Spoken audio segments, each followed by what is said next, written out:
Hello, ఖర్జూరం dry fruit barfi తినాలి అంటే మినిమం 300 పెట్టందే రాదు. మరి 300 పెట్టకుండా మన ఇంట్లో ఉన్న డ్రై ఫ్రూట్స్తోని మనం ఎంతో ఈజీగా 5 మినిట్స్లోని ఎంతో హెల్తీగా చేసేసుకుందామా?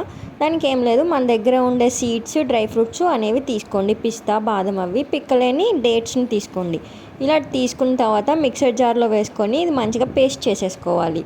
అక్కడక్కడ డేట్స్ అనేవి ఉండిపోయినా పర్లేదు. ఇప్పుడు మనం తీసుకున్న డ్రై ఫ్రూట్స్ అన్నింటినీ చిన్న చిన్న ముక్కలుగా కట్ చేసుకోవాలి. సో నేను పర్ఫెక్ట్గా ముక్కలుగా కట్ చేయడం నాకు పర్ఫెక్ట్గా రాదు కాబట్టి నేను ఇది మీషోలో తీసుకున్నాను. దీన్ని డ్రై ఫ్రూట్ స్లైసర్ అని అంటారు.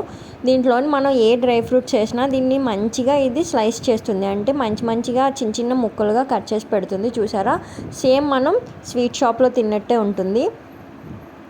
అలానే ఇప్పుడు మనం ఒక కడాయి తీసుకొని ఆయిల్, నెయ్యి ఏం వేయకుండా జస్ట్ డ్రై ఫ్రూట్స్ని మనం నార్మల్గా ఫ్రై చేసుకోవాలి. ఇలా ఫ్రై చేసుకున్నాను పక్కకు తీసుకొని ఇప్పుడు సేమ్ కడాయిలోని కొంచెం నెయ్యి అనేది తీసుకోండి. నెయ్యి కరిగిన తర్వాత మనం ముందుగా పేస్ట్ చేసి పెట్టుకున్న ఖర్జూరం పేస్ట్ని దీంట్లో వేసేయాలి.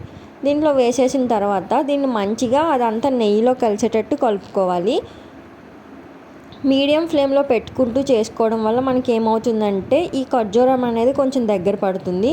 ఇప్పుడు మనం ముందుగా ఫ్రై చేసి పెట్టుకున్న డ్రై ఫ్రూట్స్ని దీంట్లో వేసేసి మంచిగా కలుపుకోవాలి. నేను సీడ్స్ కూడా వేసుకున్నాను. Sunflower, pumpkin, water melon seeds. నార్మల్గా ఇస్తే ఎవరు తినరు కదా, సో దీంట్లో వేసుకుంటే హెల్త్ మంచిగా బాగుంటుంది.